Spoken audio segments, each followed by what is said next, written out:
लखनऊ था, हम खुद यूपी जाके ऑडिशन दिए थे क्योंकि बिहार में ऑडिशन सेंटर्स नहीं होते थे। हमको पता है कि बिहार से लोग आएंगे वहाँ पे, और हम खुल के चिल्ला के पूछे यहाँ बिहार से कौन कौन है भाई बताओ। विश्वास करो मेरा आदित्य, 1-2 हाथ उठा था। वहाँ पे कम से कम 1000 लोग बैठे हुए। किसी भी काल में राजा होता था जो कला को संजो पाता था। आम आदमी को कला में खर्चने का समय नहीं था, ना उसके पास पैसे थे।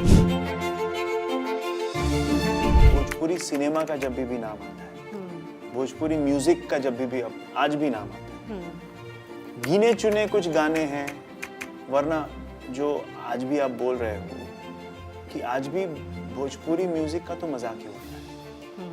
आपको क्या लगता है इस म्यूजिक को किस तरीके से सही किया जा सकता है? ऐसे समय में जो पावरफुल आर्टिस्ट्स हैं, जिनमें बात है, अगर वो डिसाइड कर ले तो गेम चेंज हो सकता है। क्योंकि ऑडियंस अगर मेरे जैसे सिंगर को यूट्यूब पे या फेसबुक पे या इंस्टाग्राम पे इतना प्यार दे रही है, तो मतलब जगह तो बन रही है मालिक तेरे बंदे हम, ऐसे हो हमारे करम, नेकी पर चले और बदी से डरे, ताकि हंसते हुए निकले दम, है मालिक तेरे बंदे हम।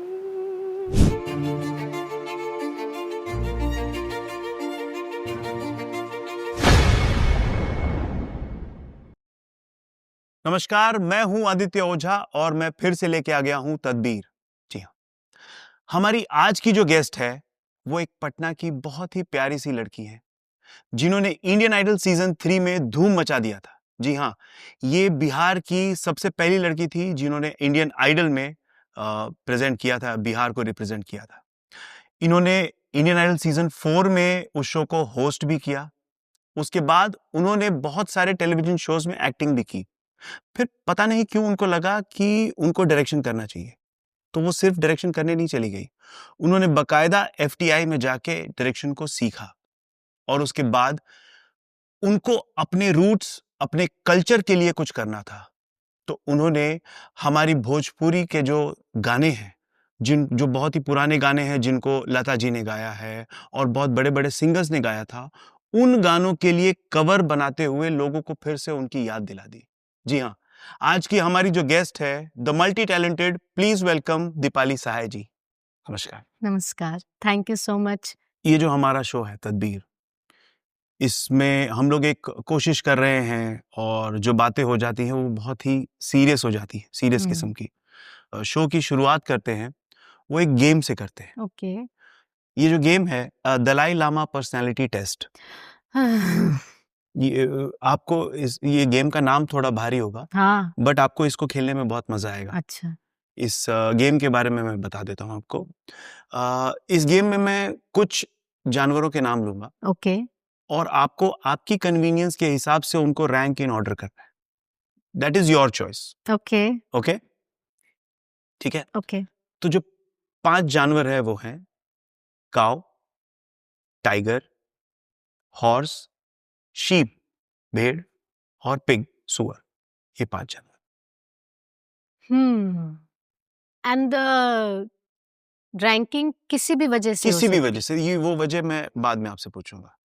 और ये रैंकिंग 1 to 5 मतलब first is the biggest is 1, the highest order is 1. First for you is 1 and then second, cow. First cow, okay, tiger, horse, sheep और pig. horse. In fact, the sequence is as you said, sheep and then pig. Okay, ठीक है। अब मैं इसका मतलब आपको बताता हूँ। ओके, दिस इज ये जो होता है ये प्रोबेबली एक टाइम फ्रेम के लिए होता है। ओके। एनीवेज मैं पहले इसकी मतलब बता देता हूँ। हाँ please. First for you is cow. Right. तो काउ, गाय जो होती है वो करियर का प्रतीक होता है। तो the most important thing in your life is your career first. Career comes first. Second जो टाइगर है वो आपका प्राइड, आत्मसम्मान. देन कम्स टाइगर यानी आत्मसम्मान. हॉर्स जो होता है वो फैमिली का प्रतीक होता है. ओके. उसके बाद जो है वो फिर आपके लिए आपकी फैमिली आ जाती है. फिर शीप जो है वो लव, प्यार का प्रतीक होता है. Okay. Then comes your love. And then last pig जो है वो पैसे, मनी का प्रतीक होता है. वो last. So for you career, pride, आत्मसम्मान, family, love and then comes money. अच्छा टेस्ट है ये. है ना? हाँ, अच्छा टेस्ट. कहीं ना कहीं सच है ये. है ना? फॉर यू हाँ इट हाँ, इज मेरे लिए सच है ये. Okay. Moving on to the second level. इस गेम का ये पहला लेवल था. ओके. दूसरे लेवल में मैं आपको कुछ चीजों के नाम बताऊंगा और आपको 3-4 शब्द जो है उनके कैरेक्टरिस्टिक्स के बारे में बताना है. ठीक है. ओके. ठीक है. पहला वर्ड है डॉग. डॉग. कुत्ता. सबसे पहले loyalty, okay. Greedy hmm. And human friendly. Human friendly. At least 4. अत्यंत प्यारा. ओहो. ओके. अगला जो वर्ड है वो है कैट, बिल्ली. डरावनी. Okay. Scaring. Unpredictable. Selfish. Okay. Unpredictable. Please हमें जज नहीं किया जाए. मेरा इंटरेक्शन बिल्लियों के साथ बहुत डरावना रहा है. One more. कुछ और. बहुत ही खूबसूरत, देखने में बहुत सुंदर. Okay. Next word is rat, चूहा. Cute. Cute. Fast. Fast. Cute है, प्यारा है. Very swift. स्विफ्ट. वही वही फास्ट. फास्ट स्विफ्ट एक ही चीज हुआ. ओके. काफी वो है. वो शब्द क्या होता है? रिफ्लेक्स जिसका तगड़ा होता है. रिएक्टिव. उसका हाँ, रिफ्लेक्स बहुत तगड़ा है. रिफ्लेक्स तक. हाँ. ओके.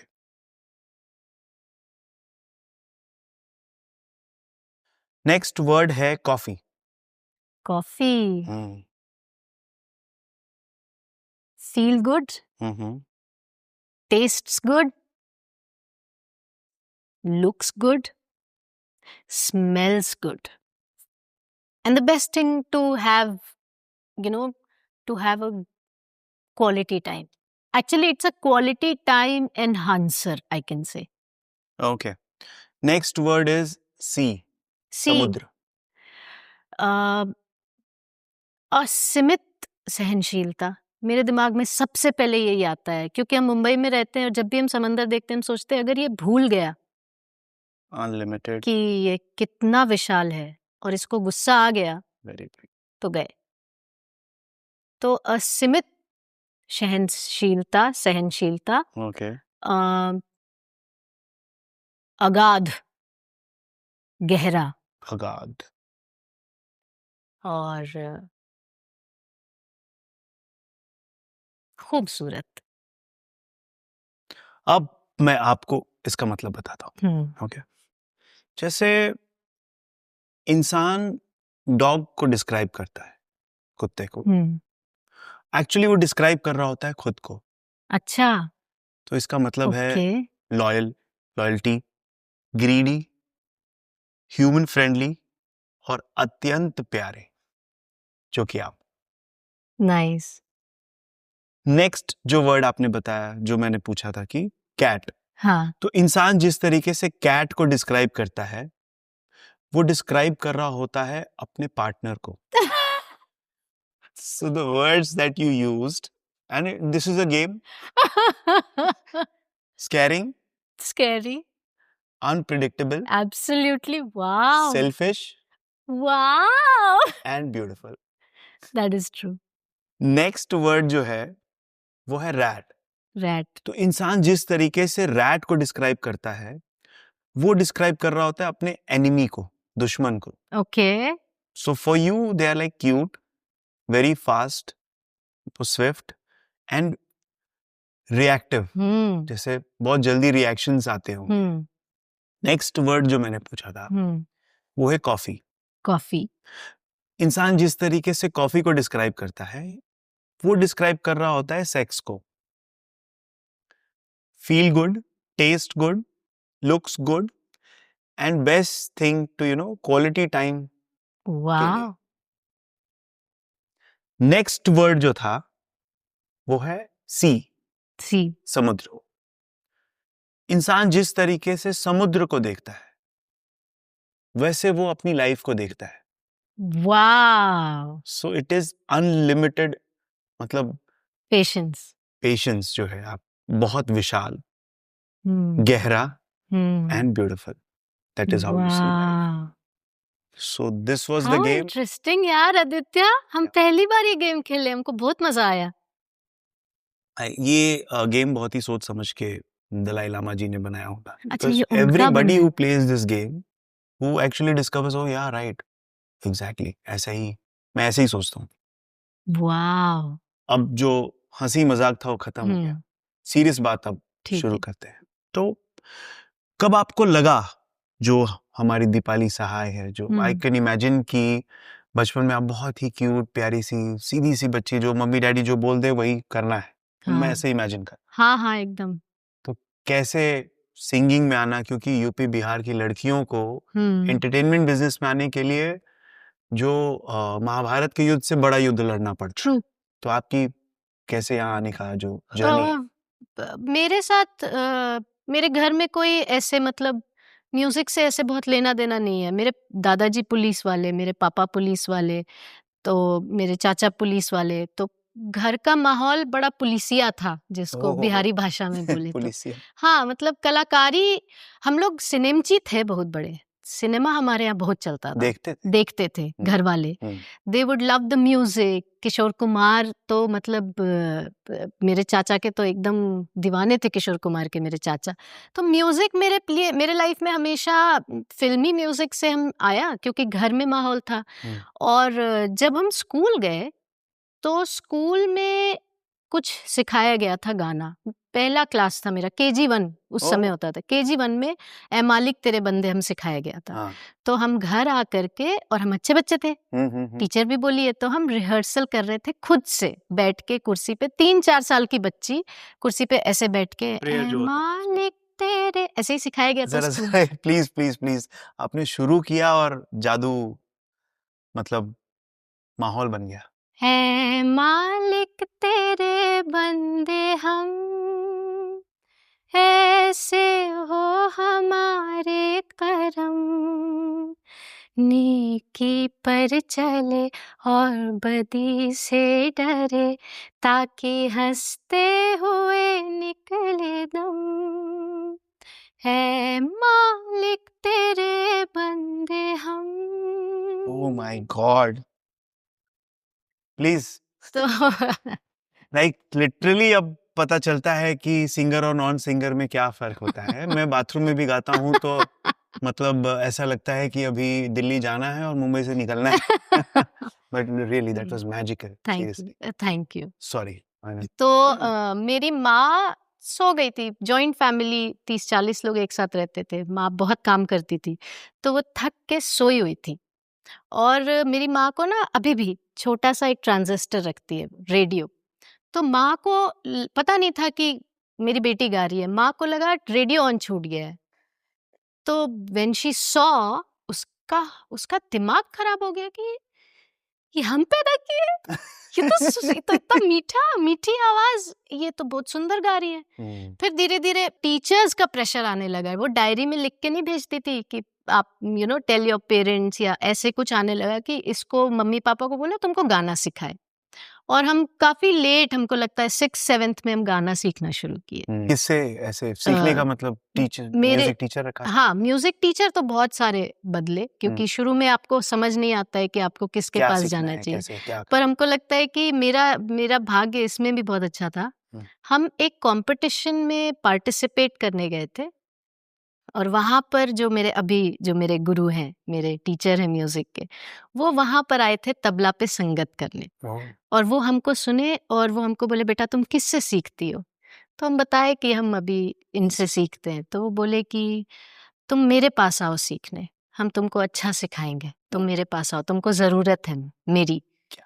और फिर हम घर जाके बताए और वो दिन था और आज का दिन है। हम आज तक शिवाशीष मुखर्जी जी मेरे टीचर, मेरे गुरु म्यूजिक के, वो उनसे हम सीखना शुरू किए म्यूजिक। मतलब सीख हम पहले भी रहे थे बट वहां से सही गाइडेंस मिलना शुरू हुआ। और सीखते सीखते ये तो घर वालों को समझ आ गया था कि ये पढ़ने में भी हम बहुत अच्छे थे। 6th स्टैंडर्ड में आई हैड अनाउंस्ड कि हम यूपीएससी ही करेंगे। 6th स्टैंडर्ड में तो हम ग्रेजुएशन लेवल का हिस्ट्री बुक पढ़ते थे।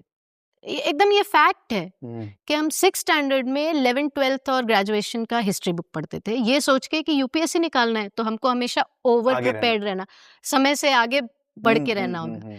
बट भाग्य में कुछ और था। बिहार से हूँ, I am sure you also must have appeared already, entrance exam दिया है मैंने यूपीएससी का। आप तो फेल हो गया बिल्कुल। बहुत अच्छी बात है, अगर वो नहीं होता तो ये नहीं होता ना फिर। तो ये तो बिहार में वैसे भी माइंडसेट है पढ़ाई को लेकर। तो ये हम नहीं जानते थे कि अचानक से 12th का एग्जाम था और इंडियन आइडल का ऑडिशन आ गया। तो इंडियन आइडल 1 आया था जब हम 10th में थे। तो हम बोले थे हमको ये करना है, हमको इसमें जाने दो। तो पापा मम्मी बोले बेटा 10th है अभी तो बहुत क्रूशियल टाइम है। 2 आया तो 11th में थे, बेटा 11th है क्रूशियल टाइम है। 3 आया तो हम 12th में। हम बोले अब क्रूशियल टाइम हो गया तुम्हारा, अब हम या तो तुम हमको लेके जा रहे हो या हम भाग रहे हैं। तो हम थोड़े जिद्दी थे, तो माँ बाप मेरे वेरी काइंड। पर इतना आसान तो नहीं हुआ माँ बाप से जो हमारी लड़ाई हो। नहीं, हम एकदम झूठ नहीं कह रहे हैं। मेरे माँ बाप, मेरी family, I would say may be हम बहुत बड़ी बात बोलने जा रहे हैं। मेरे पापा पुलिस वाले, मेरी तो माँ। हम तो ऐसे ही अपने हमारे यहाँ सिखाया क्या, देखते हुए सीखते हैं। करेक्ट। तो हमारे यहाँ तो था कि पापा, मैं मुंबई में ही रहते थे हम लोग, पापा की गाड़ी आ गई और हम बैट छोड़ छाड़ के सीधे घर और हाथ पैर धो के और पढ़ने बैठे। बट ये हमको लगता है ये लड़कों की कहानी है। लड़कियों की ये कहानी नहीं होती है। लड़की का पापा के साथ एक अलग रिश्ता चलता है। तो जहाँ तक मेरे पापा का सवाल है, वो पुलिस वाले हैं अपने आचार में, विचार में पापा है। तो मतलब उनको, हमको पता है कि हमसे ज्यादा दीदी को करते हैं प्यार, पर हमको ज्यादा करते हैं। मतलब एक बड़ी बहन है, हाँ, पर हमको पता है वो हमसे ज्यादा प्यार करते हैं। अभी देखिए मैं बता दे रहा हूँ, आप बोल रहे हो कि लेकिन वो देख रही होंगी और जब भी देखेंगी ना तब आपको बताएंगी। उनका नाम आप चाहे तो। मेरी दीदी का नाम दीपिका है, दीपिका सहाय।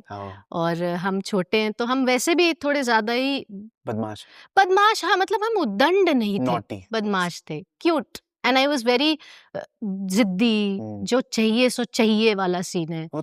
तो वो नहीं होगा तो फिर आप यहाँ नहीं, हाँ, मतलब कलाकार तो नहीं बन सकते आप, कलाकार तो नहीं ही बन सकते, जिद तो चाहिए ही। तो पापा मम्मी मेरे, लेकिन ना बहुत कमाल की बात है, हम वही बोल रहे थे कि हम बहुत बड़ी बात बोलने जा रहे हैं। बिहार के गिने चुने अगर प्रोग्रेसिव फैमिलीज का नाम लेना तो शायद मेरे परिवार का नाम आएगा। क्या? क्योंकि मेरे यहाँ कभी वो लड़का लड़की, वो क्या तुम लड़की हो बेटा तो यू शुड फोकस ऑन। हमको खाना बनाने का ना तब शौक था ना अब शौक है। और हम ये नहीं कह रहे कि हमको खाना बनाना नहीं आता है, पापा की परी नहीं बन रहे हम। I genuinely don't enjoy cooking, but हमको कभी ये नहीं बोला गया कि ये तो बहुत गलत बात है, लड़की हो तो खाना कैसे नहीं बनाओगी, जबकि माहौल वही था, हम उसी माहौल के बीच में पल रहे थे। हमको गाड़ी चलाने के, हमको बाइक चलाने का शौक था, हमको सीखने का शौक था, हमको गाड़ी चलाने का शौक था। तो कभी हमको ऐसा नहीं फील कराएगा कि बेटा ये लड़कियों के शौक नहीं हो सकते, नेवर। न पापा, न चाचा, न बाबा, दादाजी, न किसी चाची ने, न कभी भाइयों ने, हम लोग जॉइंट फैमिली थे, कभी ऐसा फील नहीं हुआ हमको। तो शायद मेरा भाग्य बहुत अच्छा है कि मेरे घर में, हाँ, मतलब मेरे घर में जो भी बच्चे हैं, जितने भी हमारे भाई बहन हैं, वो सब वो कर रहे हैं जो वो चाहते थे।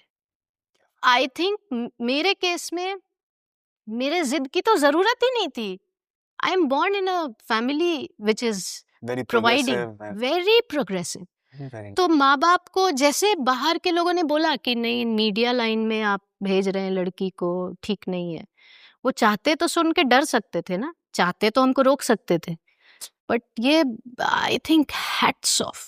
यूपी बिहार के जो पेरेंट्स हैं, अब ये एग्जाम्पल हो गया है, क्योंकि वो करके मुझे लग रहा है पिछले 50-60 सालों में देख लिया।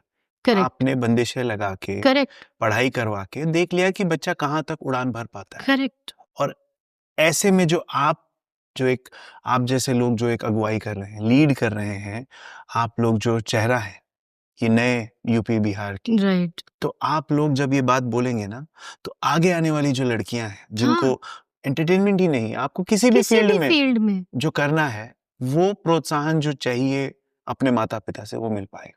और तभी आप सुकून से, क्या है घर पे लड़ाई करके ना आप सुकून से नहीं काम कर सकते। आप कर तो रहे हैं, आप फाइट कर रहे हैं, पर सोचिए कि अगर आपके घर से आपके पीठ पे हाथ हो आपके पिता का, कितना बड़ा कि बेटा तुम खेलो ना, हम पीछे खड़े हैं, जबकि ऐसा नहीं है कि मेरे पिताजी अंबानी है, अरे पैसे मिडिल क्लास फैमिली, पीछे का जो वो बस एक सपोर्ट है कि हमको भरोसा है बेटा कि तुम ना गलत करोगी ना गलत होने दोगी, और जो चुनोगी तुम सही चुनोगी। इतना भरोसा अगर माँ बाप अपने बच्चे में दिखा दे, हम लिख के देते कोई बच्चा गलत नहीं करेगा। क्या बात, कोई नहीं करेगा, क्योंकि उसको अपने माँ बाप के लिए इज्जत बढ़ जाएगी उसकी। क्या बात। सबसे ज्यादा झूठ कौन बोलता है पता है? जिनको बंदिश लगाई जाती है। सही बात, तो सबसे ज्यादा झूठ बोलते हैं, तो हम उस मामले में लकी है। नहीं एब्सोल्युटली दैट इज, ये हम मेरे पिताजी तो बम्बई के माहौल में हम लोग रहे हैं, तो मेरे पापा धीरे धीरे प्रोग्रेस किए। जबकि सोचो you were in Mumbai, I was in Mumbai, it was very like पहले यूपीएससी करना है, एंड देन वो खुद फिल्म इंडस्ट्री से थे, फिर भी उन्होंने एंड देन धीरे धीरे वो चीजों को समझे, एंड देन हम दोस्त बन पाए, साथ में काम कर पाए। वो मेरे दोस्त थे, मेरे पहले डायरेक्टर, मेरे पहले प्रोड्यूसर। ऑफ कोर्स प्रोड्यूसर तो होना ही था, वरना मैं एक्टर नहीं बन पाता। जोक्स अपार्ट, फिर जब बचपन में आपने, चलो 3-4 साल की उम्र में ऐसा लगा और आपको सिंगिंग में मजा भी आता था, टीन एज में क्या होता है कि थोड़ा सा एक भटकाव आ जाता है, इंसान अपने रास्ते से ना थोड़ा सा भटकने लग जाता है। जो एंटरटेनमेंट वाली चीजें हैं, हम एंटरटेनमेंट इंडस्ट्री में भले हों, बट जो चीजें एंटरटेनमेंट वाली हैं वो बहुत मतलब हमारे प्रोफेशन से हटा देती हैं हम लोगों को। तो टीनेज में आप क्या सोचती थी? नहीं, हम तो बहुत ही फोकस थे। हाँ। जैसे एक सिंपल एग्जांपल मैं बोलूंगा कि सिंगिंग के लिए फुचका, पानी पूरी खाना, इट इज अगेंस्ट इट, खट्टा खाओगे आप। करेक्ट। तो जैसे बचपन में सिर्फ गाने को लेकर के ही नहीं, जैसे एक प्रवृत्ति होती है हर इंसान की, आप प्रवृत्ति नहीं बदल सकते हैं। हाँ, इंसान की प्रवृत्ति। हाँ, तो मेरी जो प्रवृत्ति थी, मेरी माँ बताती है कि वो, I don't remember the writer, but वो किसी का पर्सपेक्टिव पढ़ रही थी when she was pregnant with me, जिसमें अर्जुन की बात हो रही थी। ठीक है। तो जब मेरा जन्म हुआ और जिस तरह से हम अपने लाइफ में जीते हैं, मेरा फोकस सच में बहुत तगड़ा है। हम ये नहीं कह रहे कि हम अर्जुन हैं, पर हम ये कह रहे हैं कि ये गर्भ संस्कार की जो बातें, ये सिर्फ बातें नहीं है, इसमें कुछ ना कुछ कहीं ना कहीं बहुत बड़ा ये रोल प्ले करता होगा। तो मेरी माँ हमेशा कहती है कि इसको अगल बगल कुछ दिखता ही नहीं है। अभी हम यहाँ पे अगर बैठ के कुछ कर रहे हैं और यहाँ पीछे से कोई आ जाए, हमको नहीं दिखेगा, क्योंकि मेरा फोकस पूरा वहां पर है। तो जब वो टीन एज में जो भटकाव का टाइम होता है, पर अगर बच्चा आपका फोकस्ड है और डिसिप्लिन और जो करना चाहता है उस फील्ड की तरफ कर ही रहा है, तो वो क्या भटकेगा, कितना भटकेगा। तो माँ बाप का बहुत बड़ा रोल होता है इसमें कि आप भटके हुए बच्चा बना रहे हैं, भटका हुआ, या वो फोकस्ड बच्चा। आप कॉन्फिडेंस दिखाइए, वो आसमान में सुराख कर देगा। आप कॉन्फिडेंस दिखाइए, यही फैक्ट है। फिर बंबई आने का, जब ऑफ कोर्स, क्योंकि आप अगर एंटरटेनमेंट इंडस्ट्री से ताल्लुक रखते हैं, तो आप इंडिया में कहीं भी हो, साउथ हटा के नॉर्थ से अगर आप हैं, तो आपको यहीं पे आना है। तो मुंबई के साथ आपका कैसे पहुंचना आना, और यहाँ पे क्या स्ट्रगल्स हुए? इस मामले में हम बोलेंगे कि इंडियन आइडल मेरे लिए एक बहुत बड़ा प्लेटफॉर्म था। ब्लेसिंग। बहुत, it was like a dream launch. एक लड़की जिसको गली में भी कोई नहीं जानता है, उसको एक शो के बाद पटना और बिहार में पूरा, मतलब हम जा रहे हैं तो हमको दिख रहा है कि लोग हमको पहचान रहे हैं। तो हमको ऑनेस्टली स्ट्रगल नहीं हुआ मुंबई आने में, क्योंकि जब आप एक रियलिटी शो से निकलते हैं तो आप उसके बाद पैसा कमाने लगते हैं, आप शोज करने लगते हैं, आपकी मार्केटिंग ऑलरेडी हो चुकी है। हाँ, तो मतलब फाइनेंशियली हम एक मिडिल क्लास फैमिली से आते हैं, पर देवी की कृपा ऐसी थी मेरे ऊपर, मेरे माँ बाप के ऊपर, कि हमको मुंबई में आकर फिनेंशियल स्ट्रगल नहीं करना पड़ा, पहचान के लेवल पे स्ट्रगल नहीं करना पड़ा, और कहीं ना हम अपने आप को समझते कि हम थोड़े ना, आप हमको या तो वेरी श्योर या फिर लेस एम्बिशियस भी बुला सकते हो। हमको बोला जा सकता है लेस एम्बिशियस, क्योंकि हम ना, I don't grab on everything I get. हमको कोई प्रॉब्लम नहीं है कि कम पैसा कमाए, पर तरीके से काम अच्छा होना चाहिए। गलत तरीके से या कोई ऐसा काम जो मेरी इच्छा नहीं है करने की और फिर भी कर रहे हैं क्योंकि पैसा कमाना है, तो ये I was very content that way, कि हमको बहुत संतोषी माँ का आशीर्वाद मिला होता है कि ये जो कर रहे हैं हम इससे खुश हैं, और हमको पूरी दुनिया में नाम हो, ऐसा होना गलत नहीं है, हम ऐसे नहीं। I was very content. तो हमको मुंबई में स्ट्रगल ऑनेस्टली प्रैक्टिकल लेवल पे, फंक्शनल लेवल पे कुछ भी नहीं हुआ, क्योंकि जेब में पैसा है तो मुंबई सुचारू चलती रहेगी, जेब में पैसा नहीं है तो दिक्कत, तो फिर कहीं भी दिक्कत, तो फिर दिक्कत है। मुंबई बहुत महंगा है, थोड़ा जरूरत से ज्यादा महंगा है, और हम पटना से आ रहे थे, हमको तो समझ ही नहीं आता था कि एक बार तब रिक्शा का मीटर होता था 9 रुपए जब हम आए थे, तो एक बार हमको यहाँ से 2 कदम जाने के लिए 10 रुपए लग जाते थे। हम सोचते थे ये कितनी महंगी जगह है। हाँ, तब हमको ऐसा लगता था, क्योंकि बिहार में एक तो इतनी दूर के लिए रिक्शा चलता ही नहीं है, जितनी दूर हम लोग, अब बहुत अच्छे खासी दूरी के लिए जब साइकिल रिक्शा भी करते हो तो उसको एक वाजिब 5 रुपए 10 रुपए आई थिंक तब दिए जाते, तब के टाइम की बात है। तो मेरे लिए काफी शौक था, पर देवी थी मेरे साथ कि मेरा ये निकल गया। हाँ, वो जो टाइम था जो फिनेंशियली बहुत स्ट्रगल सम हो सकता था, नहीं हुआ। यहाँ आके स्ट्रगल एक ही था कि हम बिहार से। जैसे कि मतलब क्या क्या चीजें फेस करनी पड़ती थी आपको? जैसे पूर्वाग्रह, प्रेजुडिस, यू आर बिहारी, पहले से ही वो जजमेंटल लोग हो जाते थे आपको लेके, you can't speak in English, वो एक एक्सेंट। लेकिन मैं ये कहता हूँ कि ये जो एक्सेंट की बातें होती हैं, अगर पंजाबी हिंदी बोल रहा है तो उसका एक्सेंट सीधे सीधे दिख जाएगा। करेक्ट। साउथ इंडियन हिंदी बोल रहा है तो उसका भी हिंदी सीधे सीधे पता चल जाएगा, साउथ इंडियन, गुजराती का भी पता चल जाएगा। बट सबसे ज्यादा जो उंगली उठती है, जबकि हमारी हिंदी फिर भी बहुत सहज और सीधी है, कहीं कहीं लोगों का जो जो इसको बोलते हैं लिस्पिंग या बेसिकली उनके डायलेक्ट पे थोड़ी बहुत दिक्कतें होती हैं, बट उसका बहुत ज्यादा पॉइंट आउट किया जाता है, मजाक बहुत उड़ता है। पर पता है क्या, हम देख रहे हैं कि जब से हम आए तब से लेके अब तक में, अब तो ये फैशन हो गया है। हाँ, अब बहुत अच्छी आप ट्रेंड में आ गए। अरे बिहारी जैसा बोल के बताओ बाबू, ऑल्दो सब गलत ढंग से बिहारी बनने की कोशिश करते हैं, बट आई एम सेइंग कि now it has become something that wow, interesting है। अरे तुम हम करके बात करती हो। How did this change occur? What do you think, कैसे हुआ?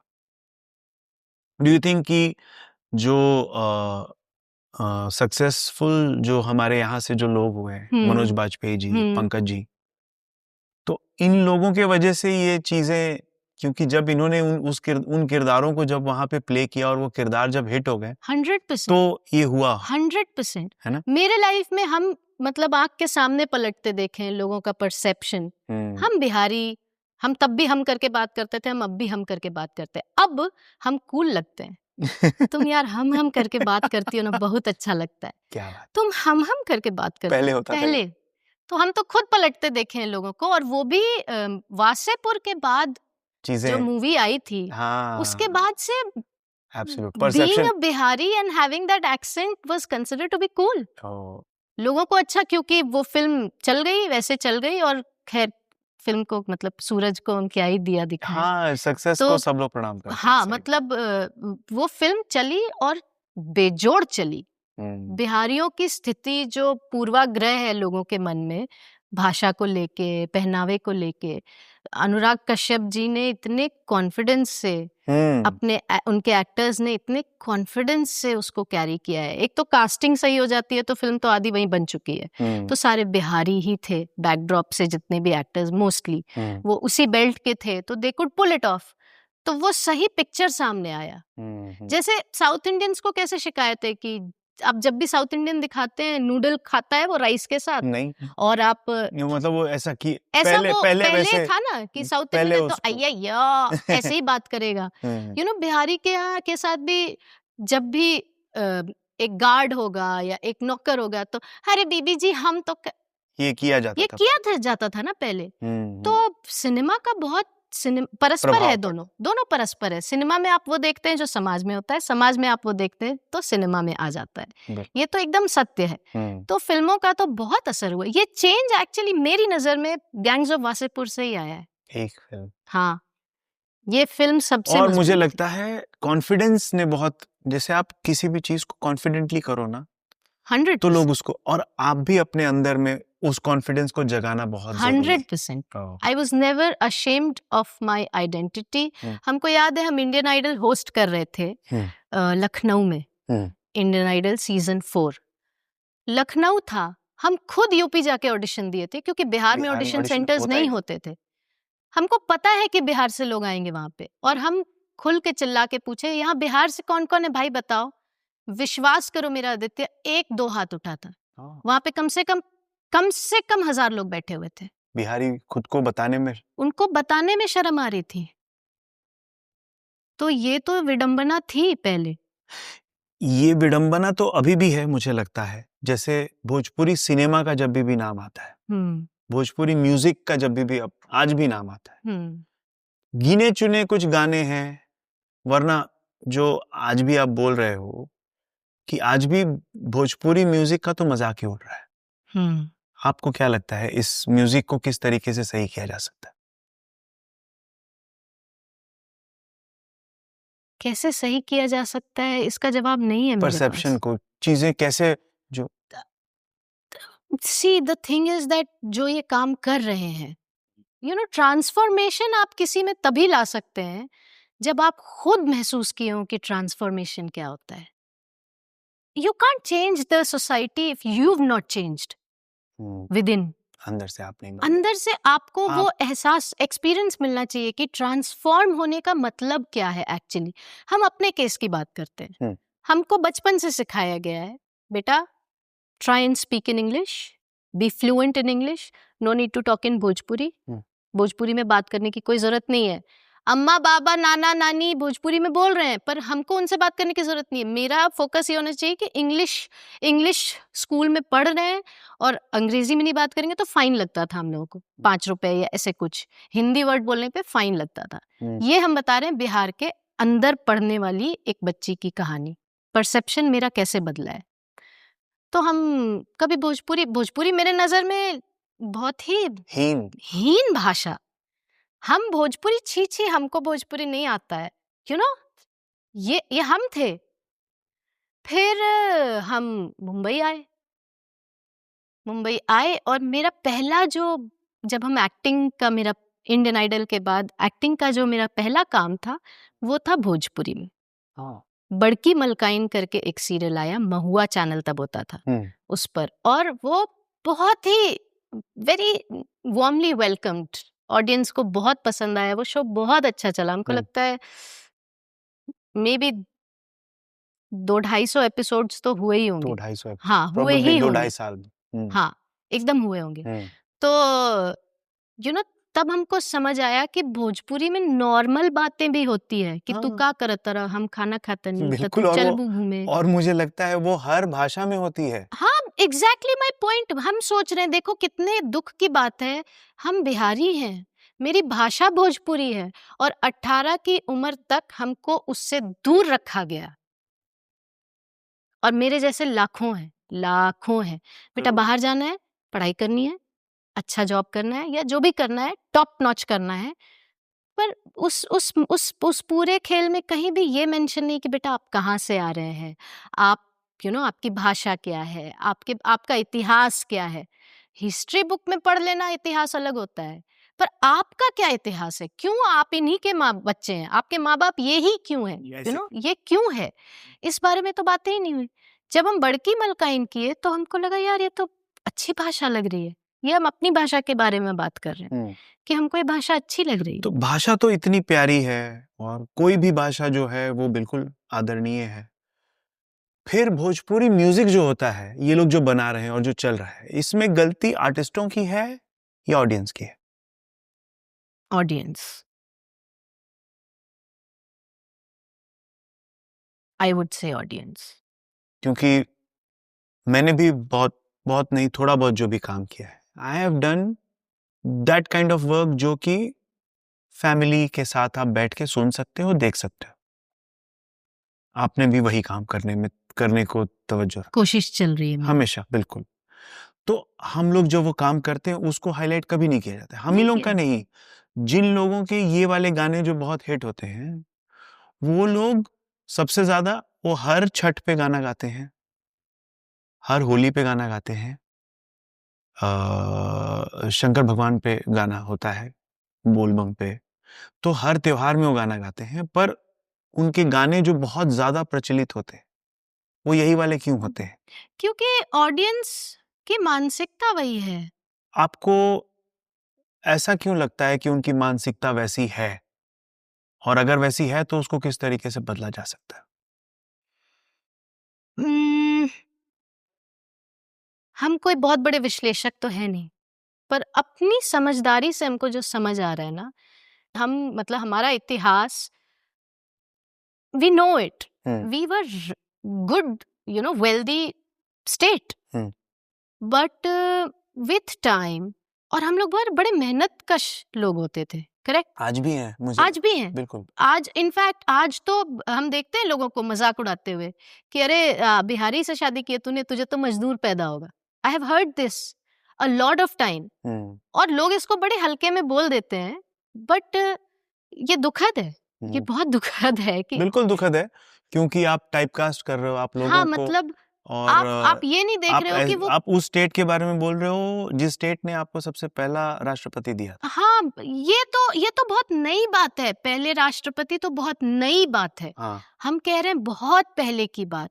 हमें जिस तरह से हमें एक्सप्लॉइट किया गया है, जिस तरह से हमारे यहाँ हमारी मेहनत, हमारी मजदूरी, हम मेहनती लोग हैं, बिल्कुल। गंगा किनारे बसने वाले लोग बड़े मेहनत कश होते हैं, क्योंकि उनको गंगा माँ आशीर्वाद दे रही है, वो अपना खाना खुद उगाते हैं, खुद बनाते हैं, खुद खाते हैं। हम लोगों को किसी की जरूरत नहीं थी। पहले की सभ्यता जितनी भी बसती थी, वो जहां भी वाटर सोर्स होता था उसके आसपास बसती थी। आई थिंक ये पटना में अगर ये गंगा नदी बह रही है तो आई एम श्योर कि इंसानी सभ्यता तो वहां बहुत पहले आई होगी, बहुत पहले आई होगी। तो सोच का प्रॉब्लम पहले नहीं था, ये जो हमारे ऊपर और इधर से बाहर से जो इन्वेजन्स होते थे वो भी हम लोगों को झेलना है। मतलब हम प्रोटेक्टेड तो थे, पर नॉर्थ इंडिया बहुत बुरी तरह से हिट हुआ है। और बिहार में लोग ना, हमको लगता है बिहार के लोगों की मेंटालिटी भी बड़े सिंपल होते हैं। छल कपट, सेंसिटिव, हाँ, मतलब छल कपट उनको ना तुरंत नहीं समझ में आता है। एक बार जब आ जाता है तो एक बार जब ठोकर खा लेते हैं, जाता है तो फिर बहुत खतरनाक, फिर वो लोग बहुत खतरनाक हो बन जाते हैं हल्के। लेकिन जब तक वो दुनिया नहीं देखे ना, वो बड़े सिंपल लोग होते हैं। तो उनको, हमको लगता है ओवर द टाइम हम लोगों को इतना डिग्रेड किया गया है, काम करा करा के हम लोगों को, हमारे लोगों को मजदूर बना के आप दूसरे टापू भेज रहे हैं, कैरेबियन आइलैंड्स भेज दिया, ये बोल के कि आप वापस आओगे, और वो कभी नहीं आते हैं। इस तरह के जितने भी हैं, तो जहाँ पे खाने के लाले पड़ जाएंगे ना, वहां आप कल्चर और संस्कार और एजुकेशन की बातें नहीं कर सकते हैं। वो बहुत पहले से जाती रही है यहाँ से। तो नाउ बेसिक सर्वाइवल किस चीज की होती है? सर्वाइवल के लिए किस चीज की जरूरत है? फूड, क्लोथिंग, खाना, फूड। इंसान के लिए सेक्स, आदमी क्या वो भी एक करेगा? भूख है, वो सही भी एक भूख है ना। तो हम्म। अगर हम लोगों को आप वंचित कर दोगे खाने से ही, बेसिक सर्वाइवल जो हमारी जरूरत है वो हमारी है ही नहीं। हम ये नहीं कह रहे, हम किसी को ब्लेम नहीं कर रहे, हम बोल रहे समय ऐसा था कि हमारा इतिहास पलटने लगा। क्योंकि पहले के टाइम पे लड़ाइयाँ ही होती थी, दैट इज हाउ राजा जीतता था तो वो वहां की रानी से भी शादी कर लेता था। अब ये गलत है, पर वही उस समय का सत्य था। ये आज का सत्य है कि आज एक लड़की यहाँ पर ऐसे बैठ के बात कर रही है। पहले का टाइम होता तो इस लड़की का गला काट दिया जाता। ये आज का सत्य है। पहले जो था वो गलत था, पर वो सत्य था उस वक्त का। तो उस वक्त जिस तरह से भी हमको लगता है कि हमारे से धीरे धीरे चीजें जो हमसे छिनती चली गई, हमारी खुद की बेवकूफी से या हमारी खुद के विवेकहीनता से या लालच से कि जाएंगे बाहर तो ज्यादा पैसा मिलेगा, जो भी हो, जिस भी वजह से हमारा इंफ्रास्ट्रक्चर कमजोर होता चला गया। और उसकी वजह से क्या हुआ, लोगों को बहुत कष्ट हो गया, मतलब हैंड टू माउथ हो गया। पलायन जो शब्द आजकल बड़ा चल रहा है, ये तो कब से हो रहा है भाई, तुम्हारे लिए नया शब्द है, ये तो कब से हो रहा है पलायन, कब से हम लोग भागे हुए। तो आई थिंक ये मानसिकता उसी वजह से आई है। नालंदा यूनिवर्सिटी की जगह पे अगर आज भोजपुरी में चोली बटन चल रहा है तो गंभीर विषय है सोचने के लिए। ये सोचिए, आप उंगली उठाने से पहले एक बार सोचिए कि आखिर क्या गलत हुआ है। बहुत और अच्छा। हम अभी की बात नहीं कर रहे हैं, ये अभी ये सरकार आई तो वो ये राज हुआ तो ऐसे हुआ, अभी की बात नहीं कर रहे। हम बोल रहे पहले जाइए और पहले जाइए। कहाँ से ये शुरू होना, दरभंगा महाराज तो हमारे यहाँ के थे। मतलब हमारे यहाँ न पढ़ाई की कमी थी, न पैसों की कमी थी, लोग बड़े संतुष्ट, खुश, समृद्ध थे, समृद्ध। बाहर से आपने आके उनको बरगलाया, वो बरगला गए, तो गलती हमारी भी थी ना, हम भी तो लालच खा गए। तो यू हैव टू, मेरे गुरु कहते हैं ना कि आपको हर चीज का ना प्राइस देना पड़ता है। Even what you inhale you have to give it back. Exactly. तो अगर हर एक सांस भी आप उधार लेके वापस छोड़ रहे हो तो आपको जीना कैसे है, आपको जीवन में क्या चाहिए, हर चीज का एक प्राइस है। आपको अच्छा इंसान बन के जीना है तो आपको सफर करना पड़ेगा, क्योंकि आपकी इमेज अच्छी रहनी चाहिए। आपको अगर इमेज की कुछ नहीं पड़ी है तो आप बिंदास जियोगे, लोग आपको बुरा कहेंगे, आपको उससे कोई फर्क नहीं पड़ता है, आपका जीवन अलग होगा। तो I think we paid the price of our greed और इनोसेंस, या जो भी इसको हम लोग कह लें, by giving up on our. हाँ, हम लोगों ने डिसाइड किया ना कि हमको क्या चाहिए। तो समाज के लेवल पे मेरे नाना जी तो नहीं सुनते थे ये गाने, और हमारे घरों में आज भी, मतलब नाना जी तो ठीक है, आज भी मेरी माता जी या मेरे बच्चे या इवन मैं भी उन गानों को नहीं सुनता। दैट्स एग्जैक्टली, वही तो बोल रहे हैं, और हम लोगों बिहार को का मैं शिक्षा जानता मिली हूँ है। कि एक प्रॉपर जो एक ठीक ठाक मिडिल क्लास फैमिली वाले जो हैं, वो इसीलिए जो आप बोल रहे थे ना कि भोजपुरी नहीं ये करना है, Correct. ये मुझे लगता है कि ये जो मचा हुआ है भोजपुरी फिल्म इंडस्ट्री में और जो भोजपुरी गानों में जो गंध मची हुई है, इस गंध की वजह से जो दूर रखा गया, हम लोग माता पिता बच्चों को दूर जो रखा है गया। पूरी भाषा से ही दूर रख रहे हैं। तो तुम एक बात बताओ, when you are saying that people who were getting education, real education, वो लोग ये नहीं सुनते हैं। देखो, एक बार सोच के देखना चाहिए कि इसकी ऑडियंस है कौन। टारगेट ऑडियंस जो है, जब आप बड़ी बड़ी कंपनीज जब रिसर्च करती हैं तो वो टारगेट ऑडियंस की, वो टारगेट ऑडियंस बहुत बड़ी है। That's exactly my point. इसका मतलब एक बहुत बड़े तादाद के लोगों को इन basic right to education, right to home shelter, इससे वंचित रखा गया है। और ये मुझे लगता है सरकार इसके लिए टोटली जिम्मेदार है। आज के डेट में सरकार भले जो भी स्टेप उठा ले कि ये जो गलत गाने, but in the and cycle अगर हम लोग आप तो बंद नहीं करा सकते ना, क्योंकि उससे बहुत रेवेन्यू भी तो जनरेट हो रहा है, सबको जनरेट हो रहा है। पॉइंट ये नहीं है कि ये हो रहा है, पॉइंट ये है कि ये शुरू कैसे हुआ, आखिर इस लेवल पे बात आई कैसे कि आप इतनी अश्लीलता की बातें कर रहे हैं। ये सोचने वाली बात है। हमको पढ़ाया गया है, मेरे जैसे बहुत सारी लड़कियां हैं, लड़के, you are sitting in front of me, you are saying कि आपने ऐसे गाने कभी नहीं सुने, हम भी नहीं सुने। तो मतलब देवी की कृपा थी कि हम लोगों के परिवारों को इतना पैसा था कि हमारे माँ बाप ने हमको अच्छी एजुकेशन दी और हमको बताया कि बेटा देखो ये अच्छा है, ये अच्छा नहीं है। हम लोगों में विवेक था अपना, हम लोगों ने सोचा चूज करने के लिए किया। आपको चूज करने के पोजीशन में होना, स्ट्रेंथ आपको होनी पड़ेगी। बचपन में ये सब माँ बाप संस्कार डालते हैं आपके अंदर, वो संस्कार डालेंगे तब जब आपका बेसिक सॉर्टेड है, खाना पीना रहना। आप मजदूर लेवल पे काम नहीं कर रहे, आप खुश हैं, जो है उससे खुश हैं। कहीं ना कहीं बहुत मास लेवल पे लोगों को बहुत कष्ट हुआ है, जहाँ ये संस्कार वंस्कार गया, तेल खाना है कि नहीं, जो है सो है, दिन भर का मजदूर करके आएंगे, रात को हमको लेक्चर मत दो, बढ़िया गाना सुनाओ। करेक्ट। ये कल्चर डेवलप जो बज रहा है वो सुनना पड़ेगा। हाँ। और वो शायद जिस बस में या जहाँ पे भी बज रहा है उसको 500 रुपए अगर दे दिए तो वही बजाएगा। तो यही चल रहा है। तो हमको समझ आ गया कि आदित्य को ना ये चीज पसंद है और हमको तुमसे फायदा निकालना है, हम तुमको वही देते रहेंगे, हम खुद अपने बच्चों को नहीं सुनाएंगे। मेरे बच्चे मेरा ही काम मेरे साथ बैठ के नहीं देख पाएंगे, ये हम अगर जिस दिन सोच लेना, हम करना ही बंद कर देंगे।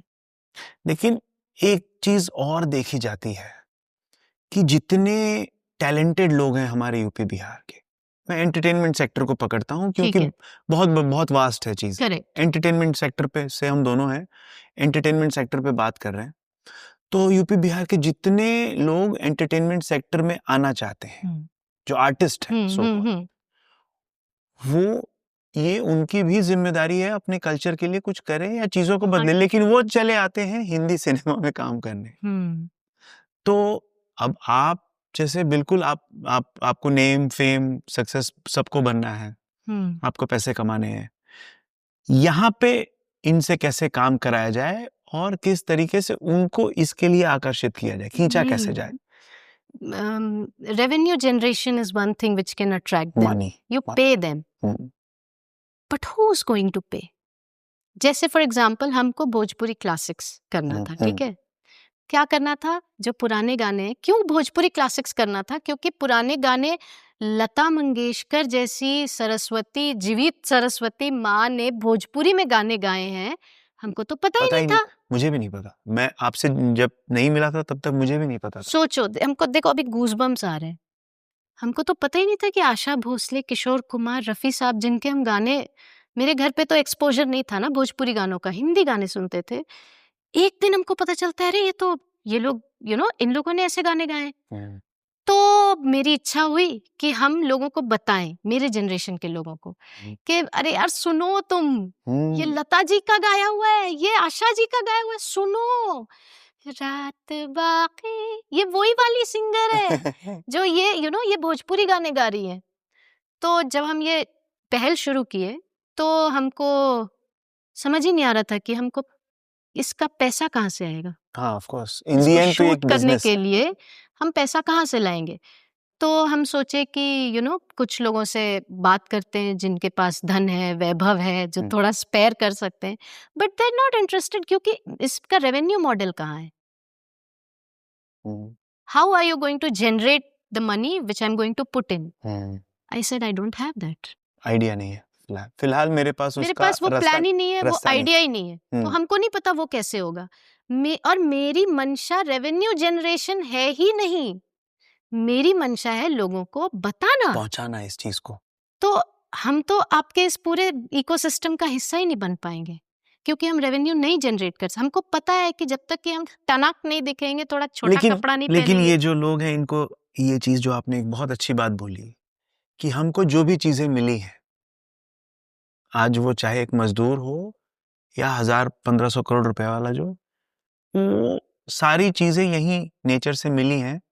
एंड व्हेन यू इनहेल, आप जब सांस लेते आपको देना भी है, राइट। ये भूल जाते हैं। बिजनेस करना जरूरी नहीं कि आप लेते रहो, और हम आप बिल्कुल नहीं इनहेल भी करते करते मर जाओगे, आपको एक्सहेल करना पड़ेगा। देखो आदित्य, मेरा यही पॉइंट है। See, I am not supporting people who are doing it, but I am not also blaming them. अब वही बात है, यही यथार्थ है आज का।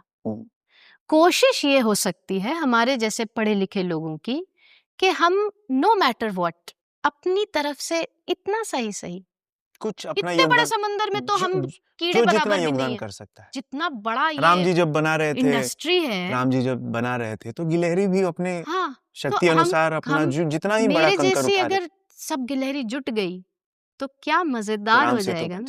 तो ये बदलाव लाने के लिए ये 1 2 10 15 50 साल का खेल नहीं है, वक्त लगे। जेनरेशंस लगते हैं transformation on the level of society लाने में। पर उसके लिए शुरुआत तो करनी पड़ेगी। बिल्कुल। And you know what, I feel that हमारा जनरेशन बहुत सजग है, कोशिश कर रहा है, बहुत कोशिश कर रहा और हमारा शो जो है है। यू आर वन ऑफ शुरुआत है them, maybe. You are one of them. Just trying it. But ये कितनी बड़ी बात है, कितनी बड़ी बात है कि हाँ आप सोच तो रहे हैं इस बारे में। You are not just thinking, you are doing it. Look at this, look at this. ये कौन कर रहा है आज के डेट में? Thank you so much. बहुत कम लोग कर रहे हैं। तो हमको हमको ना नेगेटिव्स तो हैं, हाँ, पर अगर पता है हमको ऐसा लगता है हम लोग सिर्फ नेगेटिव ही देखते रहेंगे ना तो नहीं हो पाएगा। तो नहीं हो पाएगा। हाँ। तो चलो ना, कोशिश। मेरा एक हम YouTube चैनल खोल दिए। तो आपने मैं जब गाना ये गाते भोजपुरी हैं, क्लासिक्स जब आपने शुरू किया तो ठीक है, फिर कैसे किया इसको आपने? फिर पैसे तो थे नहीं, फिर हम गए मेरे दयावान माता पिता के पास। क्या? हम बोले पापा मेरी इच्छा है ना कि जैसे हमको अभी पता चला है ना कि लता जी और आशा जी के गाने हैं भोजपुरी में, हमको लगता है कि मेरे जनरेशन के बहुत सारे लोगों को नहीं पता है और हमको कोई पैसा नहीं दे रहा है इस काम के लिए, तुम दे दो हमको पैसा। पापा बोले बेटा कितना चाहिए तुमको? एक मिडिल क्लास आदमी, रिटायर्ड आदमी बोलता है बेटा तुमको कितना चाहिए? वो बेटी भी समझदार है, वो भी हिसाब से ही पैसा लेके, हम बहुत मुश्किल से हम बता रहे आदित्य कोई पैसा नहीं है, लिविंग उनका भी, हर इंसान का अपना एक लिविंग तो चले। एग्जैक्टली। फिर भी वो हमको पैसा दिए, हम उसमें से जोड़ जोड़ के छोटा सा, छोटे से लेवल का, ये तो बहुत लैविश है what you have. No trust me, it is so lavish. I didn't have the budget for lights, मेरे पास लाइट्स के पैसे नहीं थे। म्यूजिशियंस को देने के लिए हम उनसे बोले थे but I have heard your voice in itself is the magic, of course. मेरे पास देने को बस यही है, हम बस लोगों को बताना चाहते हैं कि भोजपुरी को ऐसे नजर से मत देखो, नहीं है ऐसा Bhojpuri. And I will do my bit. हमको हमको नहीं फर्क पड़ता है लोग गंदा काम कर रहे हैं, वो उनका संस्कार है, वो उनकी शिक्षा है, वो उनकी जरूरत है, उनकी प्रायोरिटी है। ये जो लालच है ये उनकी प्रायोरिटी है, इसलिए वो कर रहे हैं। अब एक बात बताओ, किसी के एहसास को आप गलत कैसे ठहरा सकते हैं? आप ऐसा महसूस कर रहे हैं कि आपको और पैसा चाहिए, तो आप गलत कहाँ हैं? नहीं, गलत नहीं उनकी। आप ऐसा महसूस कर रहे हैं कि आपको पैसा नहीं चाहिए, तो भी आप गलत नहीं है। तो सही और गलत सिर्फ नजरिया है। तुम्हारा नजरिया क्या है ये देखो ना। वो तो बहुत आसान है, वो गलत कर रहा है, वो गलत कर रहा है, वो गलत कर रहा है। अरे तो सब तो यही कर रहे हैं यार, तुम क्या कर? Tell me something new, what are you doing? ये खराब है, वो सरकार गलत कर रही है, वो आर्टिस्ट सिर्फ अश्लील गाने बना रहा है, वो हीरोइन सिर्फ गंदे गानों पे नाचती है, तुम क्या कर रहे हो? और ऑडियंस आप भी अपने आप खुद से पूछिए ना कि आप क्या, जब सब देखना बंद कर देंगे तो जब यू आस्क्ड मी कि किसको आप दोषी ठहराती हैं, हम बोले ना हम कलाकार से ज्यादा ऑडियंस को दोषी ठहराते हैं। हम भी तो ऑडियंस हैं, अगर हम कलाकार हैं हम भी तो किसी के ऑडियंस हैं, हम तो नहीं सुन रहे हैं वो गाने, तुमको बड़ी दिक्कत हो गई है। ऐसा नहीं है कि ऑडियंस बदल नहीं रही है, धीरे धीरे, क्योंकि मैं उस इंडस्ट्री को बिलोंग करता हूं, मैं अंदर से चीजों को देख रहा हूं। आज ऑडियंस ने इंडस्ट्री को इस जगह पे लाके खड़ा कर दिया है कि उन्होंने टोटली नकार दिया है जो अश्लील गाने हैं, अश्लील फिल्में हैं। तो ऑडियंस तो चेंज होना चाह रही है। अब ऐसी सिचुएशन में एज एन आर्टिस्ट हम लोग क्या कर सकते हैं? ये बात सच है, ऑडियंस चेंज होना चाह तो रही है, और उसका एग्जाम्पल हम खुद हैं, क्योंकि हमको तो कोई नहीं जानता है, हमको कोई नहीं पहचानता है, पर मेरे गाने बहुत व्यूज आ रहे हैं उसके, मतलब मेरी औकात से तो ज्यादा आ रहे हैं फिलहाल। अरे लेकिन जिन लोगों को यहाँ पे बहुत फेम और नंबर्स जो दिख रहे हैं कि गानों ने 500 मिलियन और 1000 मिलियन कर दिया, but at the same time आपकी वैसी फैन फॉलोइंग नहीं बनी है कि आपने कुछ हिस्ट्री क्रिएट कर दिया हो, या थिएटर्स, भोजपुरी थिएटर्स बंद हो चुके। नॉर्थ की फिल्में, भोजपुरी फिल्में साउथ इंडिया में तो नहीं रिलीज होती, साउथ इंडियन फिल्में यहाँ हिंदी में हो रही है और ये लोग एक्सेप्ट कर रहे हैं। That is true. तो हमारा भी फर्ज बनता है कि वैसे क्वालिटी का कंटेंट उनको दें। दैट इज ट्रू, भरोसे। That is true. I think इस केस में ना देखिए, हमारे जैसे आपके जैसे लोग, you know, who are themselves trying to take an initiative. ऐसे समय में जो पावरफुल आर्टिस्ट्स हैं, जिनमें बात है, अगर वो डिसाइड कर ले तो गेम चेंज हो सकता है. अगर यू नो क्या है, देखिए लालच एक ऐसी चीज है कि उसका कोई मापदंड ही नहीं है.